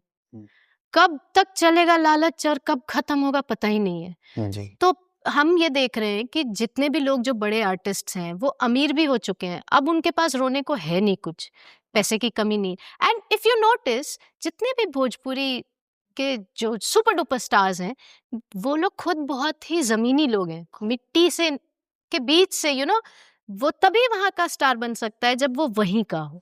कहीं कहीं पे मैं ये भी देखता हूँ कि उनको भी इस प्रॉफिट गेम में नहीं जाना था, नहीं जाना होगा बट शायद. उनको ये प्रॉफिट गेम की ना अब आदत लगा दी है, जो कि चस्का- अब छुड़ाना, हाँ चस्का है. चस्का लग गया है. अब उस चस्के से, इतना पैसा क्योंकि आर्टिस्ट कौन का छोड़ेगा यार, मतलब कौन छोड़ेगा इतना पैसा. तो हम समझ रहे हैं कि वो लालच एक पॉइंट तक हो सकता है, बट उसके बाद उसके परे जा करके अगर आर्टिस्ट देखे, हम अपने और आपके जैसे लोगों की बात ही नहीं कर रहे हैं, क्योंकि हम लोग अभी इतना पैसा के लीग में नहीं गए. पर जो लोग बहुत मशहूर हैं और पावरफुल भी हैं, पावरफुल से मेरा मतलब फाइनेंशियली अगर वो बहुत पावरफुल है तो दे कैन अफोर्ड, वो चाहे तो चेंज ला सकते हैं. और वो चेंज लाने के लिए एक रास्ता ये है कि सब अगर साथ आ जाए ना, एक मिले सुर मेरा तुम्हारा हो जाए. अगर भोजपुरी में तो चलो पीछे जो किया है वो एक आपका बॉडी ऑफ वर्क है, आप उससे कितने गौरवान्वित या कितने शर्मसार हो रहे हैं वो आपका बिजनेस है. अब यहाँ से, क्योंकि ऑडियंस अगर मेरे जैसे सिंगर को यूट्यूब पे या फेसबुक पे या इंस्टाग्राम पे इतना प्यार दे रही है तो मतलब जगह तो बन रही है, मतलब कोई तो बात हो रही है जो बदलाव जिसकी हम लोग बहुत सालों से इंतजार कर रहे हैं, वो आ तो रहा है कहीं ना कहीं. बट अब अगर एक बहुत पावरफुल स्टार कुछ इस लेवल की बात कर दे या इस लेवल का काम कर दे तो गेम चेंज हो सकता है. And coming together could be one option. अच्छे, ताकतवर, इन्फ्लुएंशियल, फेमस साथ आए. कमिंग टुगेदर से मैं ये कहूंगा कि जैसे ये बेसिकली जो एंटरटेनमेंट है एक समाज का हिस्सा है. राइट. आईना ही एक तरह से मान लीजिए कि जिस तरीके का एंटरटेनमेंट इंडस्ट्री होती है वैसा समाज को देखा जाता है, और जैसा समाज होता है वही आईना इधर होता है. हमारे समाज में बिजनेसमैन भी हैं, यूपी बिहार में बड़े बड़े बिजनेसमैन हैं जिनका नेटवर्थ मुझे लग रहा है 500,000 करोड़ रुपए होगा. तो कमिंग टुगेदर वाली जो आप कह रहे थे, आपको नहीं लगता कि उनको भी इस सवाल को अपने आप से पूछते हुए कमिंग टुगेदर आके और एक ऐसी इंडस्ट्री क्रिएट करने की बात करनी चाहिए जहां पे हम लोग एक ऐसा इंफ्रास्ट्रक्चर क्रिएट कर सके जिससे पूरा बदलाव हो सके? पता है, एक बात बताएं, हम हिस्ट्री में हम जो पढ़े हैं ना, किसी भी काल में राजा होता था जो कला को संजो पाता था. आम आदमी को कला में खर्चने का समय नहीं था, ना उसके पास पैसे थे. बट आप देखो कि जब आप हिस्ट्री पढ़ते हो और किसी राजा का बहुत ही लैविश रहा है तो वो राजा कला का शौकीन था, इसलिए उसके राजकाल में ऐसे ऐसे म्यूजिशियंस हुए, ऐसे ऐसी नर्तकियां हुई, क्योंकि दे यूज टू, वो उनको पालते थे. उन कलाकारों का जीवन यापन जो था वो उन राजाओं ने देख लिया था. क्यों? क्योंकि वो धनी थे, वो पावरफुल थे. तो ये जो आज के राजा कौन है? Businessman and the government. Correct. तो जब राजा डिसाइड कर ले कि हमको अगर अपने समाज के इस कलाकार को बचाना है या इस कला को बचाना है, संजोना है, आगे बढ़ाना है, ये राजा ही कर सकता है. अनफॉर्चुनेटली प्रजा में से कुछ लोग उठेंगे करने को, हम भी उठे हैं, हम बागी हाँ, मतलब हम लोग बागी कहलाए जाएंगे. कितनी दूर तक जा सकते, जाएंगे मरते दम तक जाएंगे, वो प्रॉब्लम नहीं है. पर अगर राजा डिसाइड कर ले तो देखो बदलाव कैसे आता है. तो जितने भी बिजनेसमैन है वो आज के काल में कंटेम्प्ररी समाज राजा में हैं। राजा हैं, because they Raja have Maharaj. Money. Yes, yes. If they want, अगर ये भोजपुरी क्लासिक्स कोई, मेरे पिताजी को पैसे देने की जरूरत नहीं पड़ती, अगर कोई राजा मतलब अमीर इंसान ये सोचता कि ये अच्छा इनिशिएटिव है, I should help her, Yes. तो आई थिंक पैसा आज के डेट में बहुत इंपॉर्टेंट है. ये सब गेम पैसे का ही है ना, पैसे का है। सब पैसे का ही गेम है. हम्म। कितने व्यूज, कितने हाँ, इन दी एंड ये जो सारे लोग जो गंदा सारा काम गणित कर मिला रहे जुला हैं, के इन दी जो एंड गंदा काम भी कर रहे हैं, उसके लिए। अश्लील भी कर रहे हैं, वो क्यों कर रहे हैं? क्योंकि उनको पैसे की आदत लगी हुई है. अगर हम इनको बोल दें कि तुमको पैसे की कोई कमी नहीं होगी, अच्छा काम करो। अच्छा काम करो, ये तो राजा ही कर सकता है. बिल्कुल। तुमको कितना रुपया चाहिए? इतना रुपया चाहिए, हम तुमको देंगे, तुम बस गंदा काम मत करो. मत करो।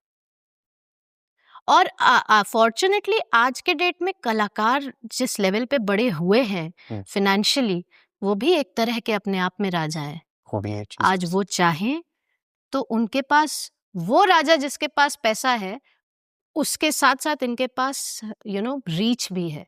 अगर वो एक प्लेटफॉर्म पे खड़े होके, यहाँ खड़े होके माइक पे कैमरे पर बोल दें कि this is how it should be, वो भी एक तरह का तो राजा. यही जो आपने जो शब्द यूज किया, कमिंग टुगेदर, एक साथ आने की एब्सोल्युटली. एक साथ, यही अगर ये पूरा एक अगर हम समूह लोग एक साथ, डिसाइड कर लेना यार, तो पता है लोग, मतलब बुरा लगता है हमको, तो ये जो धीरे धीरे बदलाव हो रहा है ना, वो वो एकदम ऐसे तेजी से स्पीड अप होने- हो जाएगा. मतलब हमको उसके लिए बूढ़ा होने की जरूरत नहीं है. नहीं। ये दिन देखने के लिए हमको बूढ़ा होने की जरूरत नहीं है. और इन लोगों को भी ये समझने की जरूरत है कि हो गया, हो गया, खा लिए, कमा लिए, खूब पैसा, अमीर बन बना गए, लिए, अब कितना है? कहीं तो संतोष करो, कहीं तो सोचो कि क्या जा रहा है. आप जब घर पे अपने बच्चे को पालते हैं तो आप कितना ध्यान रखते हैं ना. तो ये एटलीस्ट जो एज ये एन आर्टिस्ट तो ये आपकी रिस्पॉन्सिबिलिटी है कि आप हर घर के बच्चे को फिर अपना घर, अपना बच्चा समझिए ना. जब आप पूरी दुनिया का बेटा बन गए हैं, चाहे पूरी दुनिया की बेटी बन गए, कि हमको तो पूरी दुनिया प्यार करती है. फॉर एग्जाम्पल इंडियन आइडल के टाइम पे हमको बिहार की बेटी बोला जाता. तो जब हम बिहार की बेटी का शीर्षक पा गए हैं, तो मेरी हरकत भी तो बिहार की बेटी जैसा होना चाहिए. कोई भी घर की बेटी अपने ही घर का खनन करेगी? नहीं. कोई भी घर का बेटा अपने ही घर को अश्लील करेगा? कभी नहीं करेगा.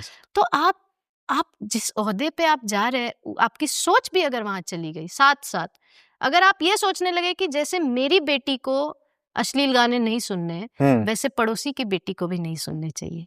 अगर आप बस इतना सा है, बहुत कठिन है, ये सेल्फिशनेस से बहुत ऊपर का एक्ट हो जाएगा, क्योंकि ये सेल्फलेस एक्ट हो जाएगा. इसमें कुछ पैसे कॉम्प्रोमाइज होंगे, पर ठीक है, आपके पास बहुत है, आप प्लीज चिंता मत करिए. हमारे जैसे लोगों को ये चिंता करनी चाहिए कि हम लोग को फंड्स कहाँ से मिलेंगे. हम लोग, I come from a middle class family, I know how difficult it is, but जिसके पास पैसा है, जिसके पास पावर है, जिसके पास फेम है, they could be the game changers and they all should come together. और हम तो एकदम खड़े हैं, हमसे तो बोलो भैया क्या अच्छा गाना गवाना है. हम तो एक्टर भी हैं, डायरेक्टर भी हैं. I am like in full potential, full capacity. अगला सवाल ही यही था कि अगर आपसे भोजपुरी में, अगर जनरली हम लोग सोचें कि आपसे आपके काम का सहयोग मांगा जाए, तो क्या क्या चीजें होंगी जो आपके टिक बॉक्सेस होंगे, और ये चीज, ये जो मैं, आपका जो जवाब होगा उस पे मैं आऊंगा. तो क्या क्या टिक बॉक्सेस होंगे जो होने चाहिए कि ये हो? सबसे पहले तो लिरिक्स में सुधार. सबसे पहले लिखने वाले की सोच को हमको नहीं पता कैसे पलटेंगे, पर पलटना होगा यार. मतलब गंदगी की एक हद हो सकती है, अभी हद पार हो गई है. सबसे पहले लिरिक्स के लेवल पे. अच्छा, मेरे पति हैं जिन्होंने ना मुन्नी बदनाम जो गाना है वो गाया है. उसमें मलाइका अरोरा का डांस है, सलमान और एक आइटम डांस है. एक गांव की लड़की है जो डांस कर रही है ऐसे ऐसे करके, और सलमान आते हैं, तू एटम बॉम्ब हुई. वो अश्लील क्यों नहीं लगता है कि एक गांव की नौटंकी वाली का डांस, कितना अच्छा कैरेक्टर पकड़ा है इधर. और वही चीज भोजपुरी में अश्लील क्यों लगने लगता है? क्यों लगने लगता है? क्योंकि जिस नजर से उसको देखा जा रहा है. अब अगर ये कैमरा मेरे चेहरे से हटा के नीचे कर दोगे तो ऑडियंस क्या देखेगी? किस नजर से आप दिखा रहे हैं उसको। तो विजुअली पहले तो आपकी भाषा सही हो, दूसरा विजुअल रिप्रेजेंटेशन जो है वो ऐसा हो कि वो जबरदस्ती नहीं लगे, जबरदस्ती पेट दिखा रहे हैं, जबरदस्ती कमर दिखा, हाँ मतलब हाँ बिल्कुल, एक वो मुन्नी बदनाम हुई अगर देखा जाए तो एक अश्लील गाना भी हो गाना। सकता है, करेक्ट, बट वो अश्लील क्यों नहीं लगता है? क्योंकि उसमें कलाकारी है, उसमें लोगों ने एक कैरेक्टर, एक मिलियू, एक एक जगह, एक समाज दर्शाने की कोशिश की है, की गई। पर वो पुष्ट जबरदस्ती का नहीं लगता है। पर भोजपुरी के गाने आप देखो, लिपसिंग क्या चल रहा है, कैमरा घुस गया है पेट में, हाँ मतलब कोई पॉइंट ही नहीं है, इसका कोई पॉइंट ही नहीं है। तो लिरिक्स के लेवल पे काम हो सकता है, विजुअल रिप्रेजेंटेशन के लेवल पे नॉट जस्ट ये तो जो ये चीजें हैं कि जो इस वे में गंदगी है, but at the same time हमारे भोजपुरी सिनेमा में द क्वालिटी ऑफ वर्क, जैसे दिखने में विजुअली सुंदर दिखना, जो चीजें हैं वो गरीब ना दिखे, फ्रेम जो है हम लोगों को, जैसे आपने बताया कि बिहारियों को मजदूर या तो हमारी फिल्मों को भी ना फ्रेम देखते ही गरीब दिखता है। मैं पंकज त्रिपाठी जी से मिला था, उन्होंने बोला कहानी वानी सब कुछ सही होता है, पर जैसे ही फ्रेम खुलता है ना पता चल जाता है भोजपुरी फिल्म है। तो वो भी मुझे लगता है, वही हम कह रहे हैं ना कि विजुअल रिप्रेजेंटेशन जो है वही मुन्नी बदनाम अश्लील नहीं लग रहा है ना, गांव का ही सेटअप है, at the same time lavish गांव का ही सेटअप तो कैसे आखिर वो कैसे अचीव हो रहा है? ऐसा तो नहीं कि हम लोग नहीं कर सकते। अभी मेरे एफटीआई का एक जूनियर है, उसकी एक बड़ी अच्छी फिल्म है चंपारण मीट, चंपारण मटन या चंपारण मटन होगा, जो भी बहुत खूबसूरत फिल्म है। एक गरीब घर की कहानी है, जातिवाद के ऊपर जो उसकी परेशानी रही है बचपन से, जिस तरह से उसने दिखाया है क्लासी, जैसे अब जैसे अमीर लोगों की बात होगी, जैसे ये पॉडकास्ट है, जैसे for example your podcast, the way you've set this up, ये कहीं से भी नहीं लगता है कि यहाँ पे भोजपुरी की बात होगी। Thank you so much. ये आप लोगों ने ये अचीव किया है। जब हम खुद पहली बार देखे थे, हम सोचे ये भोजपुरी आर्टिस्ट दिख रहे हैं इसमें, ये तो काफी क्लासी सेटअप है। So what you are saying, you are actually doing it. Yes.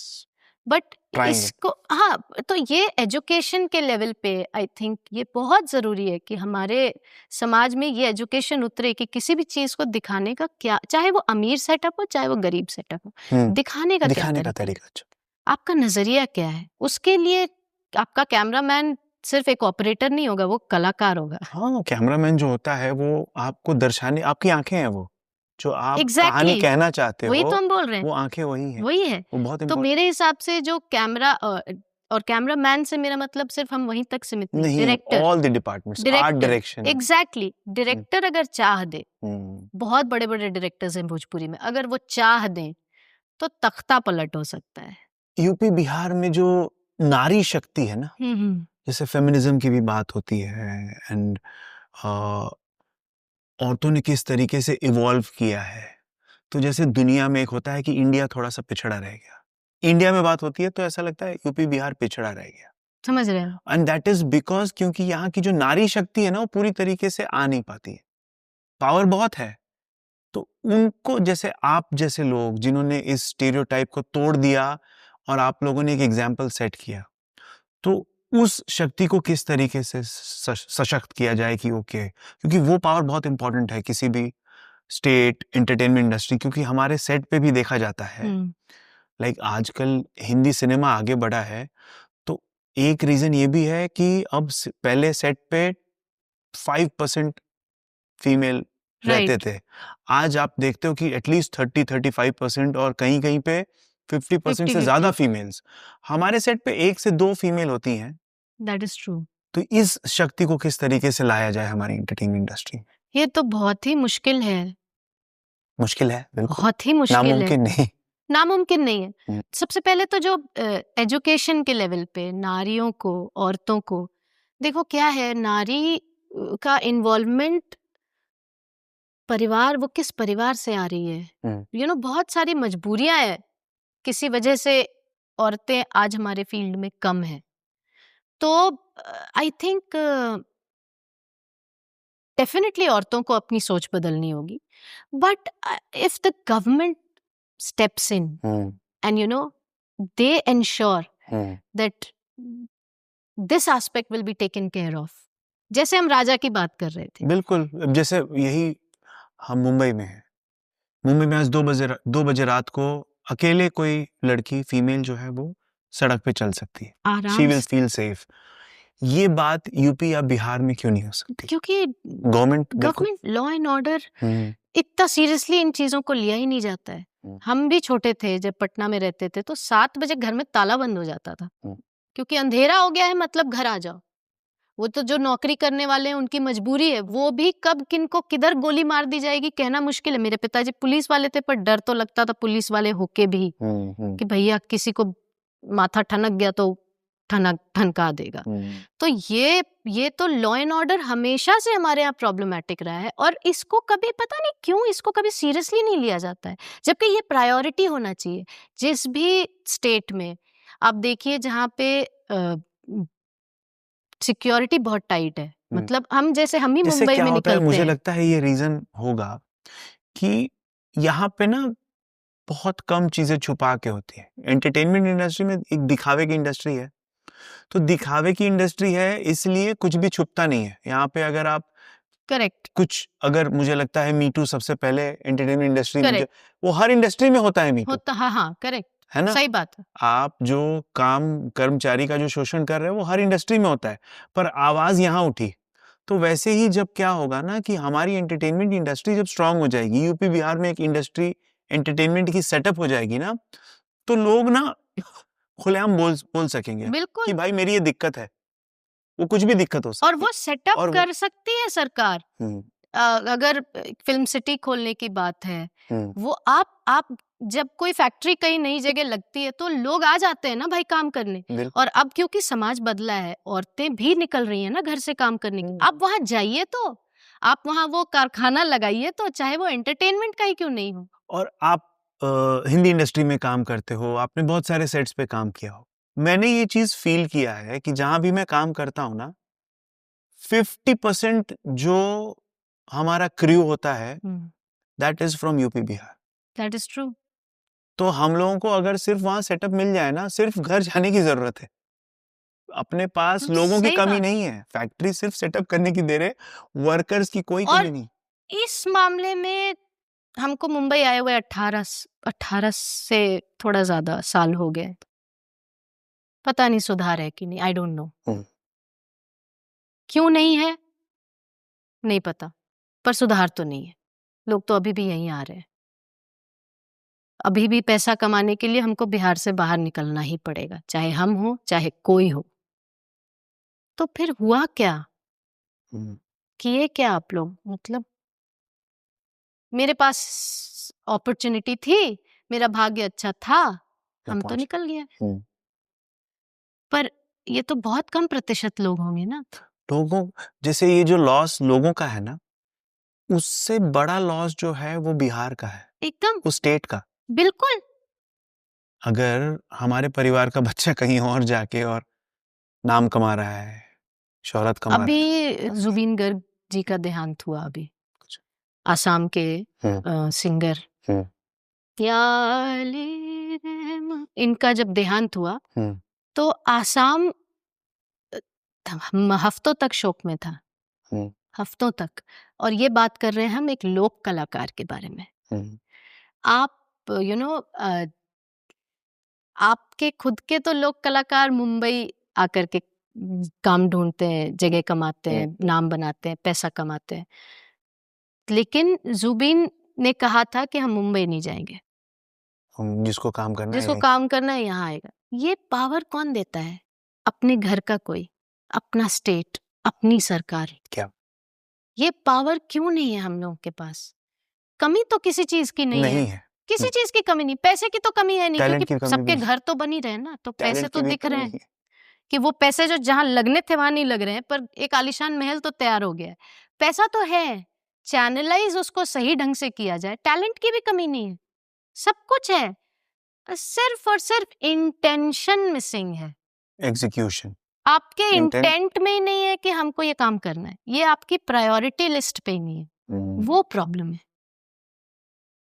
जब रोटी कपड़ा मकान सॉल्व हो जाता है तब इंसान आध्यात्म की ओर मुड़ता है, यू नो, बेसिक्स जब सॉर्ट हो जाए। आप बेसिक ही नहीं सॉर्ट कर रहे हैं तो क्या करेगा कोई? तो सरकार के पॉइंट ऑफ व्यू से आई थिंक कि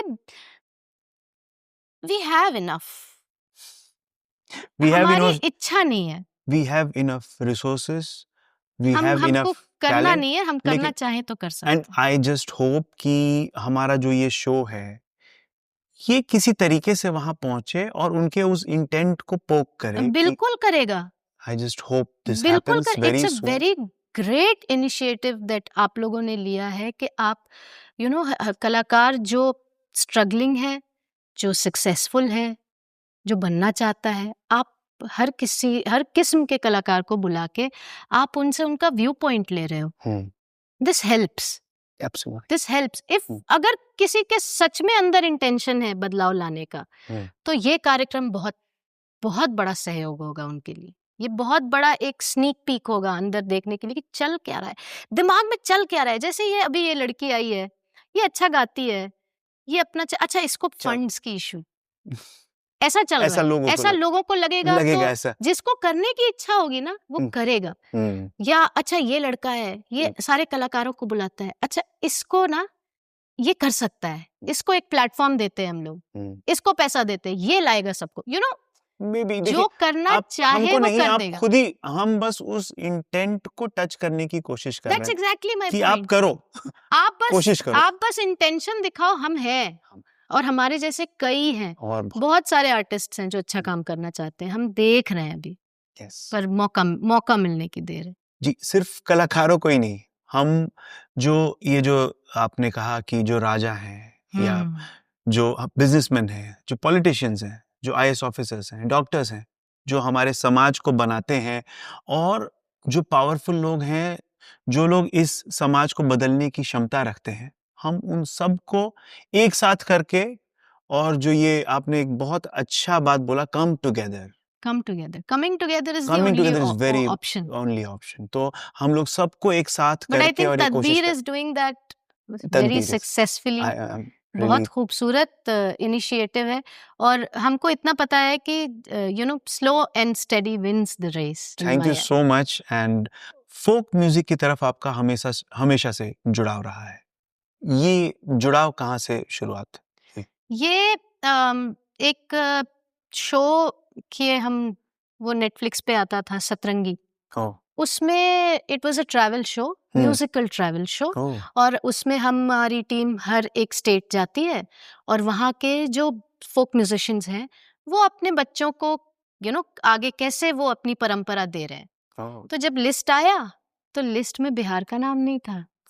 13 स्टेट्स थे, बंगाल था, उड़ीसा था, गोवा था, महाराष्ट्र था, बिहार, झारखंड था, पर बिहार नहीं था। तो हमको थोड़ी सी ना चुभी ये बात। मतलब जब बिहार का नाम नहीं है तो आप तो सुने ही नहीं ना, कि आपने शारदा सिन्हा जी को नहीं सुना, आपने विंध्यवासिनी देवी जी को नहीं सुना। अगर आप सुनते तो आपको समझ आता। मेरा पूरा बचपन हम तो शारदा सिन्हा जी को ही सुन के सीखे हैं। पिछले साल तो उनके देहांत के एक रात पहले, इनफैक्ट उसी रात हम एक शो करने गए थे बिहार में ही कहीं पे, और उस समय वो वेंटिलेटर पे थी और शो कर रहे थे। हम उनसे कभी नहीं मिले, बैठ के बात नहीं किए हैं, पर हम बता रहे हैं कि ये उनका असर था मेरे जनरेशन के बच्चों पर, कि हमको ना बहुत डर सा लग रहा था। उस दिन हम शो कर रहे थे पर हमको अच्छा नहीं लग रहा था। हमको ऐसा लग रहा था मेरा घर का कोई परेशान है अभी, ऐसा पता नहीं क्यों।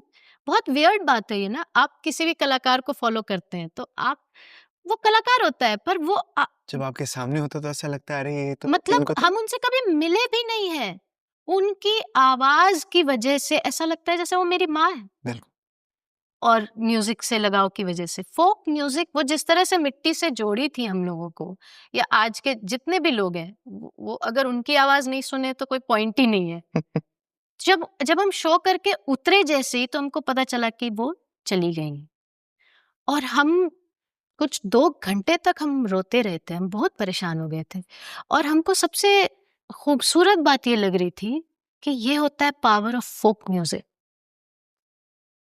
आई don't even know her personally, हम उनसे न कभी मिले हैं, पर हम बचपन से सिर्फ उन्हीं को सुने हैं। ये उनकी आवाज का पावर था जिसकी वजह से आज हमको लगा कि यार she should reach people outside Bihar. आप इनको नहीं सुने, इसीलिए आपका नाम आपके लिस्ट में मेरे स्टेट का नाम नहीं था। आपको सुनना चाहिए था इनको। मेरा ईगो हर्ट हो गया था। बट उसकी वजह से हुआ भोजपुरी क्लासिक्स विद दीपाली सहाय शुरू।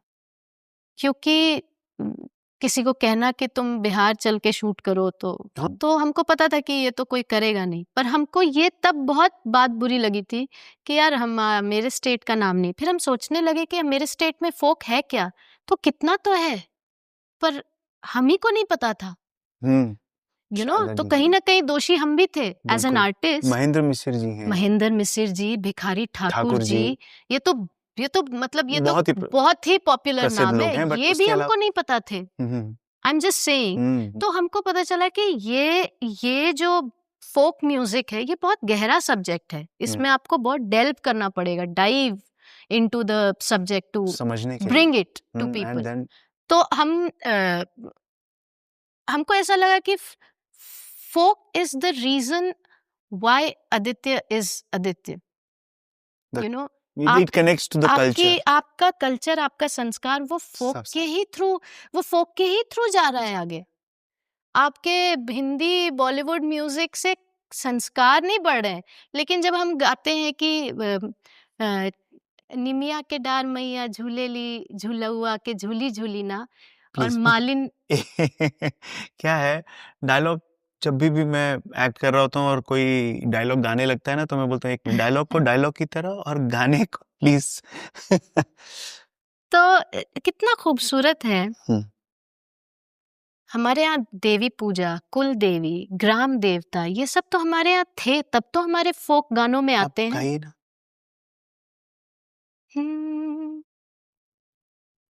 सूतल बाड़ू के जागल मालिनिया के एक बूंदना, सूतल बाड़ू के जागल मालिनिया के एक बूंदना, मालिन पनिया पियाव हो के एक बूंदना।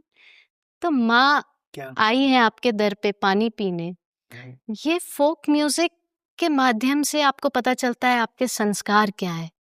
हमारे यहाँ डिवाइन फेमिनाइन, जो आज आध्यात्म गुरु और जो जनरेशन जिस तरह से आध्यात्म की तरफ बढ़ रहा है, आप पलट के देखिए आपके फोक में वो सारी बातें हैं, हम बस ध्यान ही नहीं देते। सो आई थिंक फोक म्यूजिक हमको जोड़ा मेरे खुद से, हम खुद से जुड़े, हम खुद के रूट्स से जुड़े हैं।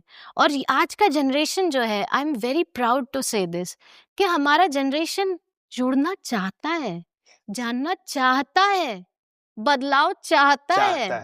अगर फोक उस लेवल पे पॉपुलर हो जाए जिस लेवल पे हिंदी सिनेमा है, तो मेरा विश्वास करिए, इससे खूबसूरत कुछ नहीं सुनाई देगा। इतने सुंदर सुंदर गाने हैं भोजपुरी में, इतने मीठे, इतने प्यारे, इतने मजेदार, इतनी गूढ़ बातें।